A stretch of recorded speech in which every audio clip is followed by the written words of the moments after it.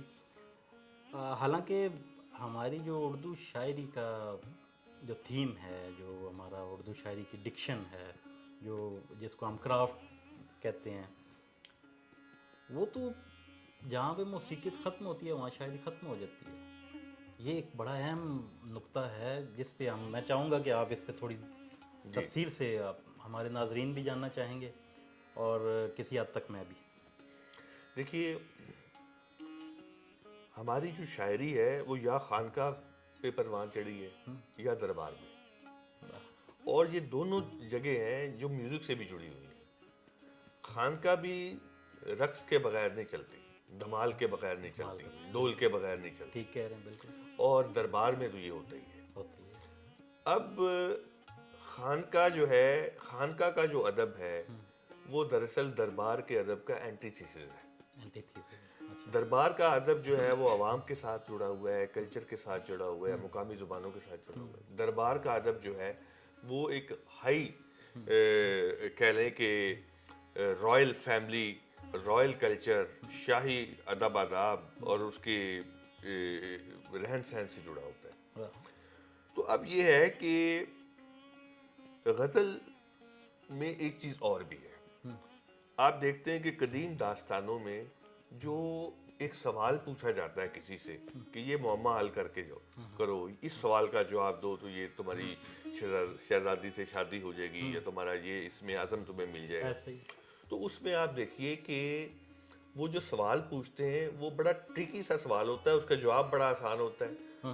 وہ اس کا علم سے کوئی تعلق نہیں ہے, وہ محض آپ کی ایک دانش ہے اور ایک خاص طرح کی عیاری کے ساتھ, ایک طرح سے اسے پہلی بھی کہتے ہیں. تو ہماری جو قرون وسطیٰ کی دانش ہے وہ دراصل پہیلیوں پر مشتمل ہے. پہیلی ایک چھوٹی سی چیز ہوتی ہے, یہ پہیلی ہی کنورٹ ہوئی ہے غزل کے شعر میں. ایک بات ردم نہیں, غزل کے شعر میں. لہٰذا ہم دو مصروں کے اندر مکمل بات کر دیتے ہیں, پھر اگلے مصرے پہ جاتے ہیں. ہم لمبا نہیں سوچ سکتے اس پہ, جس طرح مثنوی میں لمبا سوچا جا سکتا ہے لیکن ہم اس پہ نہیں سوچتے. دوسری بات یہ کہ غزل کا جو شعر ہے وہ چونکہ بادشاہ کی مطلق العنانی اور حاکمیت کے زیر اثر پروان چڑھا ہے, تو وہاں آپ بات اشاروں کنایوں میں کریں گے. بادشاہ کو برا نہ لگے, نواب صاحب کو برا نہ لگے, رانی مائنڈ نہ کر جائے. تو لہٰذا کیا ہوا کہ اس میں ہم نے گیپس کے ساتھ چند اشارے کرنے, علامتیں, کنائے, استعارے, رمزیں, اس میں بات کرنی ہے. آدھی بات کرنی ہے, آدھی سننے والے نے سمجھنی ہے اور اس کو فل کرنا ہے. یہی اس کی خوبصورتی ہے.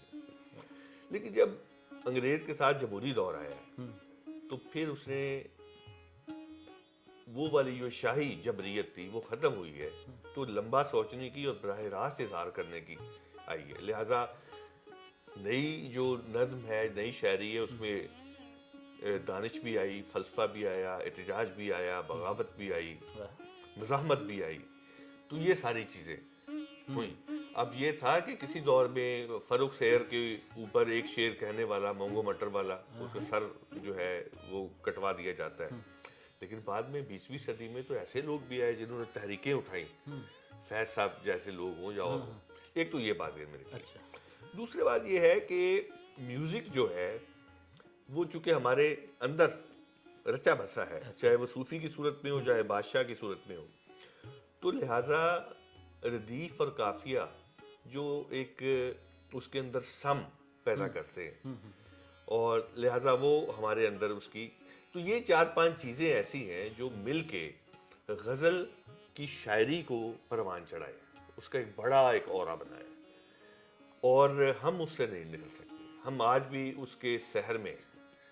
لہٰذا جو جدید شاعری ہے، جو یورپ کے جدید عہد نے ہمیں دی ہے، کلونیل عہد نے ہمیں جو سرمایہ داری کے زیر اثر ہماری جو پروداخت کی ہے فکری، اس میں پھر نظم جو ہے وہ اہم بن گئی ہے، جس میں ہم طویل سوچ بھی سکتے ہیں اور ہم میوزک کے پابند نہیں رہتے، تنگنائے غزل جس کو کہا جاتا ہے، ہم زیادہ کھل کے اور لمبی بات کر سکتے ہیں۔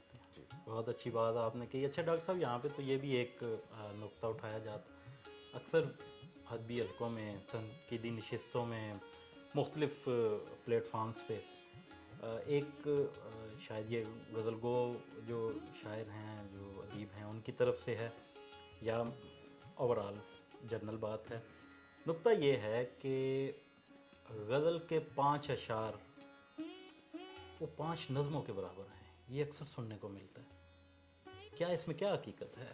نہیں، یہ بات صحیح اس سینس میں ہے کہ ہماری جو تربیت ہے وہ غزل اور کافی اور بیت کے ساتھ ہوئی ہے۔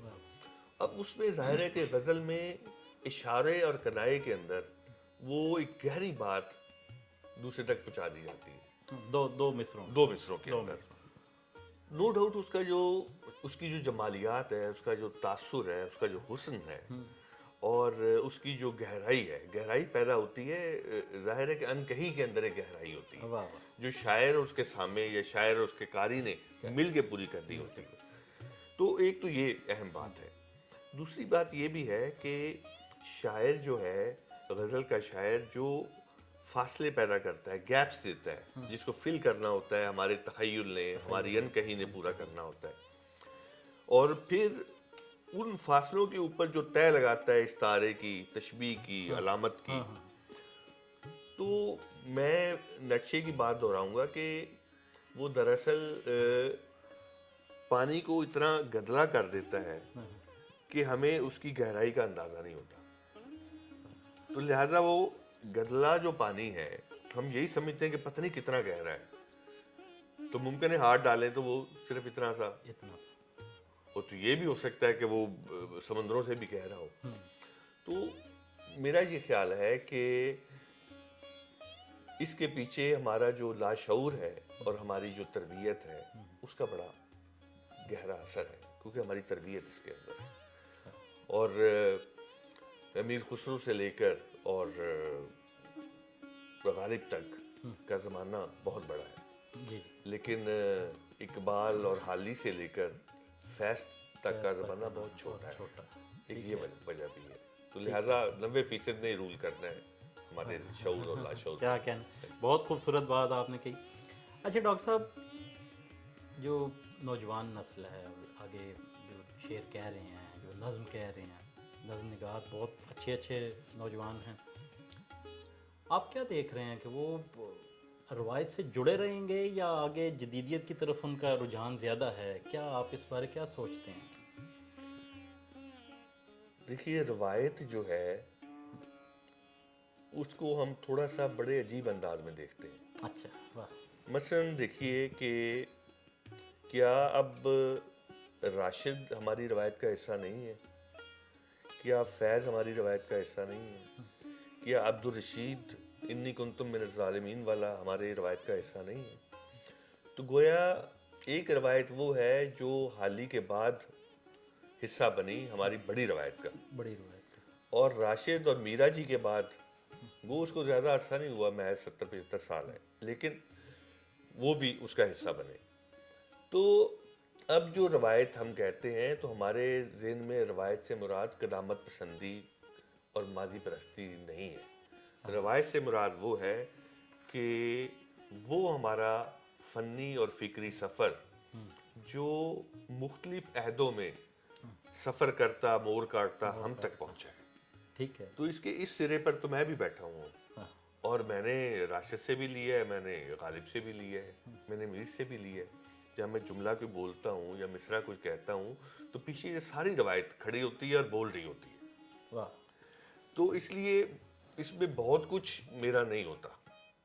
کیا کیا تو لہذا اسی لیے وہ ڈیتھ آف آنر کی بات, ڈیتھ آف آتھر کی بات کرتے آتھر ہیں کی نا, بات. کہ پیچھے روایت ہی آپ سے لکھوا رہی ہے نا, اس کا پریشر آپ سے لکھوا رہا ہے, اور اس میں نے کیا ایڈ کرنا ہے. تو اسی لیے میں یہ بھی سمجھتا ہوں کہ جب کہا جاتا ہے نا کہ یہ جو ہے کسی اور کا لکھا ہوا لکھ رہا ہے, یا اس کے اندر جو ہے اس کا رنگ ہے, رنگ فلاں کا ہے, رنگ اس کی ہے, زمین ہاں، ہے, اس کا فلاں ہے, تو ایسا ہوتا نہیں ہے. بنیادی طور پر پوری روایت کا پریشر جب ہمیں لکھوا رہا ہے, اور ہمارے اندر غالب بھی بول رہا ہے, امیر بھی بول رہا ہے, جالب بھی بول رہا ہے, فیض بھی بول رہا ہے, تو ہم نے صرف اس کے اندر رہتے ہوئے اپنے عہد کے ساتھ کی جمالیات کے ساتھ اور فکر کے ساتھ اس کو جوڑنا ہوتا ہے. بس ہم جتنا ہم عہد کے ساتھ اس کو جوڑیں گے, اس کی جمالیات کو جتنا تازہ کر دیں گے, ہم اثر کر دیں گے, اس کی فکر کو جتنا ہم اثر کر دیں گے, ہم اتنے نئے ہیں. کیا کہنے, بس کیا کہنے, کیا کہنے. بہت اچھی بات آپ نے کہی. ڈاکٹر صاحب ایک سوال اور پیدا ہوتا ہے یہاں پہ نا, کیا نوجوان نسل جو نظم کہہ رہی ہے, شعر کہہ رہی ہے, غزل کہہ رہی ہے, جو بھی اس صنف میں شاعری کر رہی ہے, کیا وہ زبان کو آگے لے کے چلتے رہیں گے, یا زبان کا کہیں آپ نقصان بھی دیکھ رہے ہیں؟ دیکھیے, جس کو ہم اردو کہتے ہیں, جس کے آپ بھی نمائندہ ہیں, میں بھی نمائندہ ہوں, اردو ہماری زبان نہیں ہے. یہ تو حقیقت ہے. ٹھیک ہے, یہ یو پی سی پی کی زبان ہے, اور لکھنؤ اور دلی کے جو ہے کوٹھوں پہ بھی پلی ہے, اور وہاں کے صوفیاء کی خانقاہوں پہ بھی پلی ہے, وہاں نوابوں اور شاہی محلوں میں بھی پلی ہے. لیکن جب پاکستان بنا ہے تو اس کو یہاں کی قومی زبان بنا دیا گیا, تو اس کو ایک ریاستی طاقت حاصل ہو گئی, جو میڈیا میں بھی گئی, جو سلیبس میں بھی گئی, جو اخبار اور رسائل میں بھی گئی, جو پھر بعد میں ایک اپر کلاس کے گلیمر کا حصہ بھی بن گئی, کہ آپ چونکہ شہر میں رہتے ہیں تو آپ کو اردو بولنی چاہیے, بچوں سے بھی بولنی چاہیے. ٹھیک ہے, تو جو اچھے لوگ ہوتے ہیں, جو شائستہ ہوتے ہیں, وہ اردو بولتے ہیں, باقی پنجابی بولتے ہیں یا پشتو بولتے ہیں. تو یہ ایک ڈفرینس پیدا ہو گیا. اب دیکھنا یہ ہے کہ جب دلی اور لکھنؤ کی شعری زبان سے زبان پنجاب میں منتقل ہوئی, تو پھر بیدی نے بھی لکھا اور منٹو نے بھی لکھا, ایسے ہی ٹھیک ہو گیا. ٹھیک. پھر فراز نے بھی لکھا, اور فیض نے بھی لکھا, اور اقبال نے بھی لکھا. تو لیکن ہوا کیا کہ وقت کے ساتھ ساتھ یہاں سے ضرب المثل غائب ہو گئی, اردو کی محاورہ غائب ہو گیا, روزمرہ غائب ہو گیا, اور یہاں کی مقامی زبانوں کا ایک لہجہ, مزاج, اچھا میں اسی طرف آ رہا ہوں, وہ سارا کچھ آ گیا. کیا کہنے, کیا کہنے. اب زبان ایک زندہ چیز ہے. اگر ہم زبان کو سیدھا کرتے رہیں گے اور اس کو لکھنؤ اور دلی کی لغات کے ساتھ ملا کے سمجھنے کی کوشش کریں گے, تو گویا ہم زبان کو مار رہے ہیں. آج کی زبان جو ہے وہ ہمارے سلینگس کے سے بھی طاقت لے رہی ہوتی ہے, اور ہمارے ارد گرد جو کچھ بھی میڈیا کی صورت میں ہے, چھپے ہوئے لفظ کی صورت میں ہے, سنے ہوئے لفظ کی صورت میں بھی ہے, چاہے وہ ایک کوئی حدیث ہے, چاہے وہ کوئی گالی ہے, وہ سب ہمارا ورثہ ہے, اور زبان اس سے بنتی ہے. کیا کہنے. تو لہٰذا زبان جو ہے وہی زندہ رہے گی جو موجودہ عہد کی ہے اور اکثریت کے ساتھ جڑی ہے. بہت اچھی بات. لہذا شاہ حسین اور بلے شاہ کو ہمیں پڑھتے ہوئے ڈکشنری نہیں رکھنی پڑتی, لیکن ہمیں غالب کو پڑھتے ہوئے ڈکشنری رکھنی پڑتی ہے. تو جہاں پر ہمیں کوئی ڈکشنری رکھنی پڑے گی تو وہ اس کی تخصیص ہوتی جائے گی, وہ تخصیص اسے دور بھی کرتی چلی جائے گی. کیا کہنے ہیں ڈاکٹر صاحب, یہاں آپ نے بہت خوبصورت بات کی. اس پوری گفتگو کا جو لب و لباب ہے وہ یہ, میں جو نتائج جو اخذ کر سکا ہوں وہ یہ کہ ہماری زبان جو ہے وہ مضبوط ہاتھوں میں ہے. ایسے ہی ہے. زبان کو کچھ نہیں ہو. زبان جو ہے دیکھیے جو نئے نظریات ہیں نا زبان سے متعلق 20ویں صدی جی کے, جی اس میں کبھی یہ تھا کہ زبان ایک ڈاکیے اور فیکس مشین کی طرح پہ کام کرتی ہے, ہمارے خیالات کی نمائندگی کرتی ہے. اب یہ تصور پرانا ہو گیا ہے. زبان خود حقیقت ہے, وہ خود رول کرتی ہے, واہ واہ وہ خود سچائی صداقت کو کریٹ کرتی ہے. واہ واہ لہٰذا آپ دیکھ لیجئے کہ جب کوئی ہمیں بتاتا ہے کہ ہمارے ارد گرد جن ہے تو وہ جن ہمیں نظر آنا شروع ہو جاتے ہیں. یہ زبان ہمیں بتا رہی ہے. واہ واہ واہ واہ واہ, ٹھیک, بہت اچھی تو بات. لہٰذا زبان کی اپنی حقیقت ہے اور وہ ایک اپنا وہ خود کلچر ہے. زبان واہ وہ کلچر کی نمائندہ نہیں ہے. واہ واہ, بہت بہت خوبصورت. اچھا ڈاکٹر صاحب, ایک ایسا سوال جو آپ بھی جاننا چاہیں گے اور کسی حد تک مجھے بھی موقع آج مل گیا آج آپ کی موجودگی کا میں فائدہ اٹھاتے ہوئے. اچھا ڈاکٹر صاحب, آپ کی ایک نظم تھی جو جاوید انور صاحب کے ساتھ ٹکرا گئی تھی, اس معاملے پہ آپ کیا؟ ہاں میں بتاتا ہوں. اس کو ایشو بعد میں بنایا گیا اور اس وقت بنایا گیا جب یہ نظم چھپے ہوئے آلموسٹ کوئی 7-8 سال ہو چکے تھے اور لکھے ہوئے تقریباً 12 سال ہو چکے تھے. اچھا واہ. اس کو بنایا گیا ایشو. ایشو جو بنایا وہ ظاہر ہے میرے ان دوستوں نے بنایا جنہوں کے ساتھ میں اٹھتا بیٹھتا تھا. اچھا. تو اصل میں جیسا کہ میں نے کہا کہ کوئی چیز بھی کسی کی نہیں ہوتی.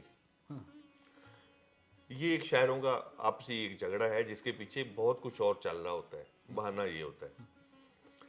لیکن جاوید انور کی جو نظم ہے میں سے کچھ نظمیں ایسی ہیں جو مجھ سے پہلے لکھی گئیں جنہوں نے مجھے سکھایا اور جن کے متعلق میں کہتا ہوں یہ نظمیں تو میں نے لکھنی تھی. یہ راشد لکھ کے ہے, یہ مجید امجد لکھ کے ہے. اگر وہ لکھ کے آئے تو پھر میری خواہش ہوتی ہے کہ اس طرح کی نظم میں بھی لکھوں. میں نے لکھی. مثلا وحید احمد کی ایک نظم ہے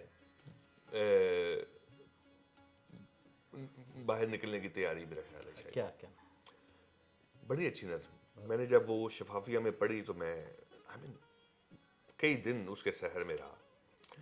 انہوں نے چونکہ وہ ڈاکٹر ہے تو انہوں نے اناٹمی کے تحت انہوں نے کہا کہ ریڑھ کی ہڈی پہ کاسا ہے سر, یہ وہ اناٹمی کو بنایا کہ جب انسان جو بایولوجیکلی بن جاتا ہے تو وہ پھر کارزار میں اترتا ہے. بالکل صحیح.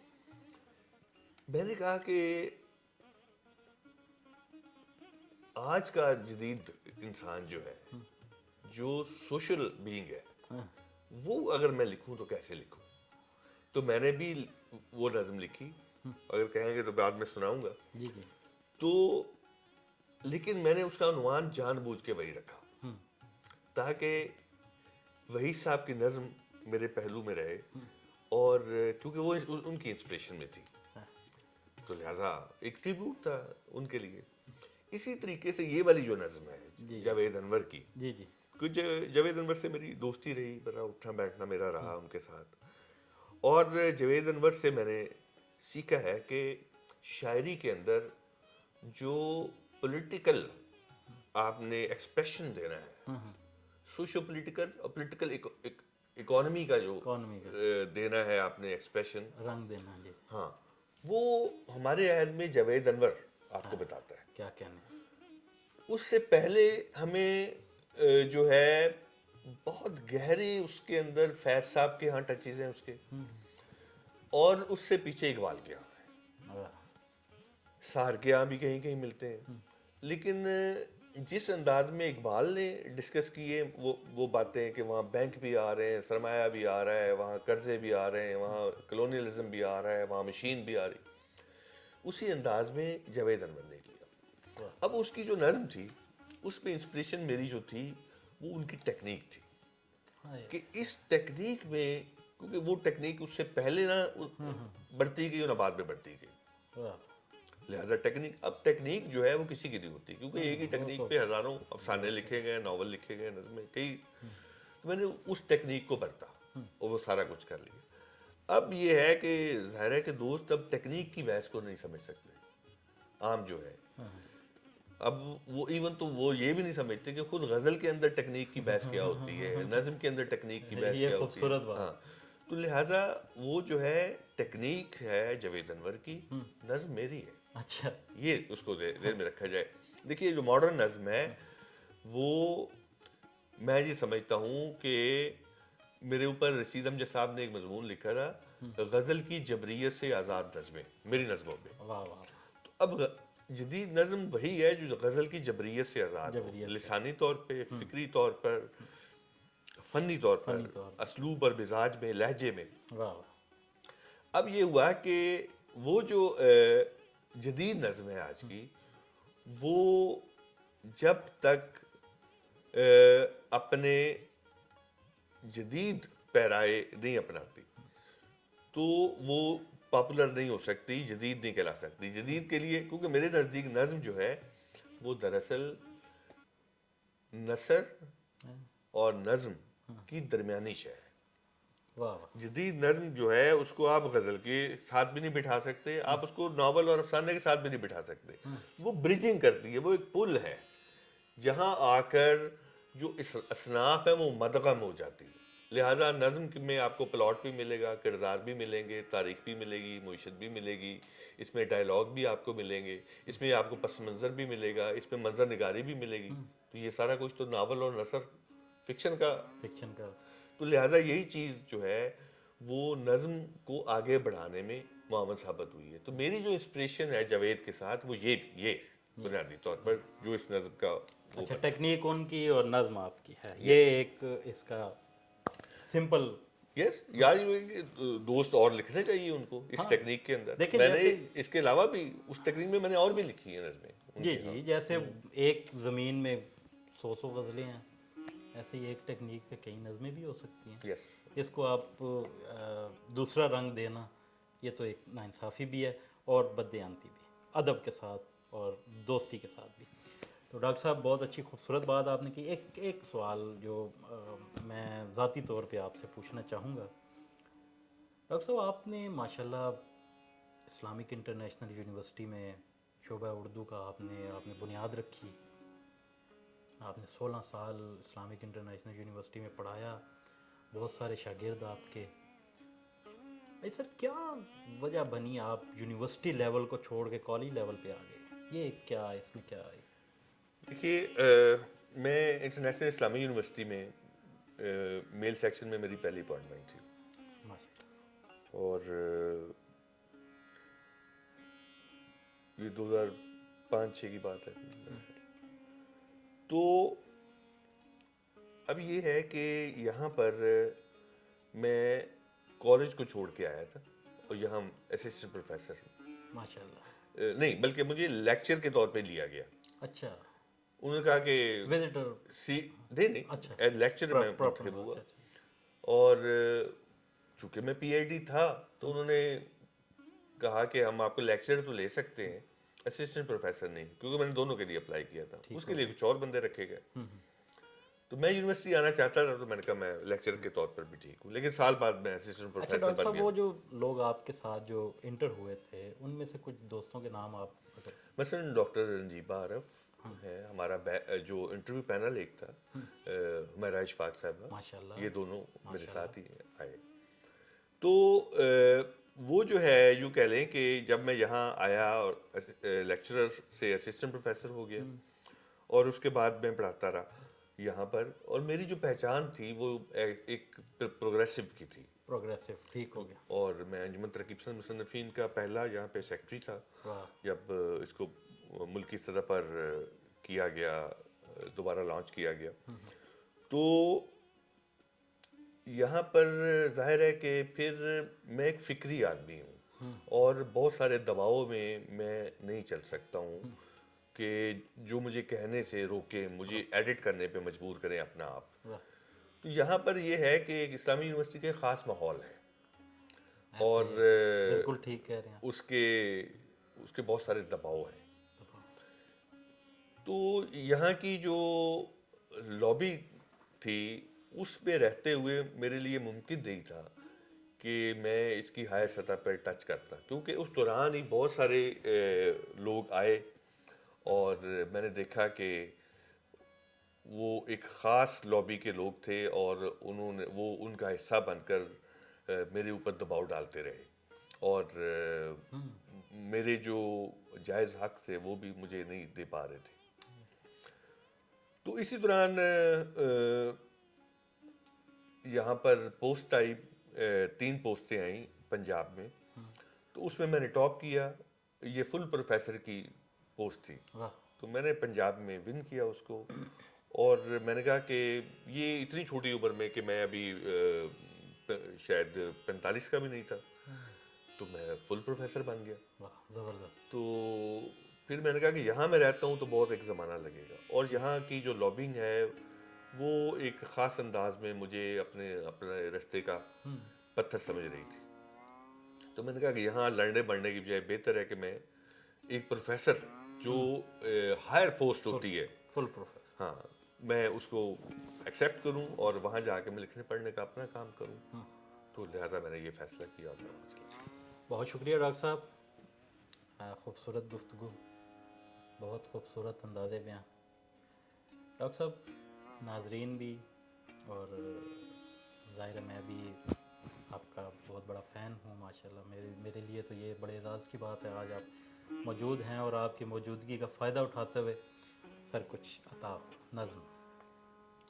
آپ نے نصب جو بات کی تھی نا جاوید انور والی، اور پھر میں نے اس میں وحید احمد کا حوالہ دیا، وہی نظم آپ کو میں سنا دیتا ہوں. جی بسم اللہ. یہ تو آج احباب بھی سنیں گے، اور احباب آپ کے لیے بھی ایک سوال چھوڑ کے جا رہا ہوں اس نظم کے حوالے سے کہ اس نظم کو سنیں اور پھر اپنی رائے کا اظہار کیجیے گا کہ یہ ٹیکنیک جاوید انور کی تھی اور نظم ان کی ہے یا نہیں ہے. یہ آپ نے کمنٹ میں ضرور بتانا. جی سر. یہ ہے عنوان اس کا، وہی گھر سے نکلنے کی تیاری، کیونکہ وحید احمد کو ٹریبیوٹ ہے یہ، اور نظم یہ جاوید انور کی ٹیکنیک میں لکھی ہے.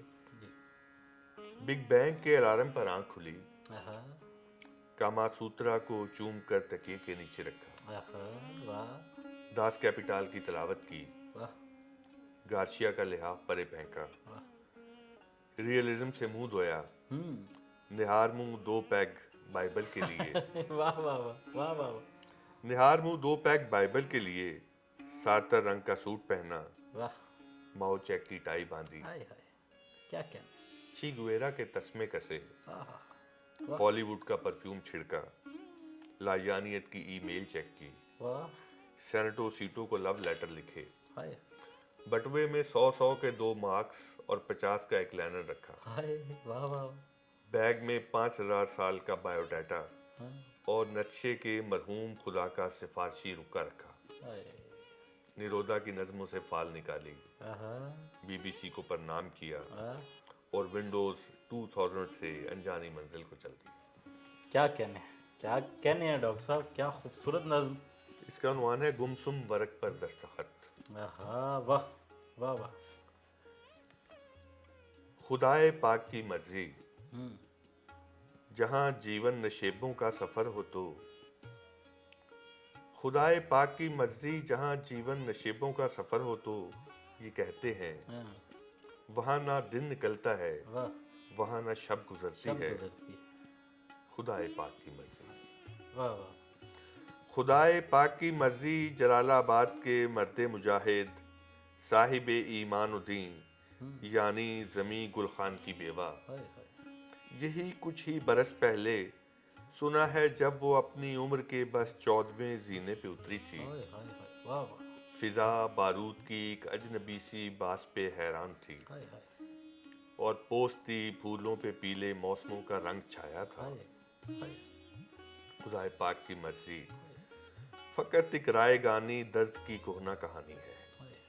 یہی دن تھے جلال آباد کا مرد مجاہد صاحب ایمان الدین یعنی زمیں گل خان کاندھے پر لیے بندوق، اپنے ہاتھ میں تسبیح کے دانے گھماتا ورد کرتا موسموں کی سازشوں میں کھو گیا تھا. واہ واہ واہ. سو مقدر کے لکھے کا حوصلہ پا کر کلائی میں جلے خوابوں ادھوری قربتوں کی چوڑیاں پہنے، عذاب زندگی کی اوڑھنی اوڑھے، زمیں گل خان کی بیوہ وطن سے دور آ نکلی. ہائے خدائے پاک کی مرضی. ہائے خدائے پاک کی مرضی. سنا ہے آج کل وہ شہر کے گنجان حصے سے ذرا ہٹ کر ادھر 6-7 مرلے کے مکان نمبر 28C میں رہتی ہے, واہ واہ واہ واہ واہ. جہاں شب تو گزرتی ہے مگر ایک ناتواں دن کی خماری کاٹتی ہے پھر گزرتی ہے. ہائے ہائے ہائے واہ واہ. جہاں دن بھی نکلتا ہے, جہاں دن بھی نکلتا ہے مگر شب کی ادھوری کروٹوں کی اوٹ سے ہو کر نکلتا ہے. خدائے پاک کی مرضی. مضافات تمنا کے خرابوں میں چھپی پر نور سی آہٹ, معطر خامشی میں ایک آوارہ مگر محتاط سرگوشی, سفیدی کا تقدس اوڑھ کر گمسم پڑے خالی ورق کے ایک کونے پر گلابی دستخط, یعنی مہر خانم. واہ واہ خدائے واہ پاک کی مرضی. واہ واہ واہ واہ. کیا کہنے ہیں, کیا کہنے ہیں ڈاکٹر صاحب, کیا کہنے. پڑھ گیا. بہت عمدہ, بہت خوبصورت. میں آپ کا بہت شکر گزار ہوں. آپ تشریف لائے, آپ کی آمد پہ دل خوش ہوا. آپ شاد و شاداب رہیں. بہت شکریہ. جی ناظرین, آپ نے ڈاکٹر روش ندیم صاحب کی شاعری, ان کی گفتگو سنی. آپ نے کمنٹ میں بتانا ہے کہ آپ کو ان کی باتیں, ان کی شاعری کیسی لگی. ملتے ہیں نئے مہمان کے ساتھ, نئے سوالات کے ساتھ. تب تک کے لیے اپنے میزبان ناصر علی ناصر کو اجازت دیجیے. اللہ نے کے بعد.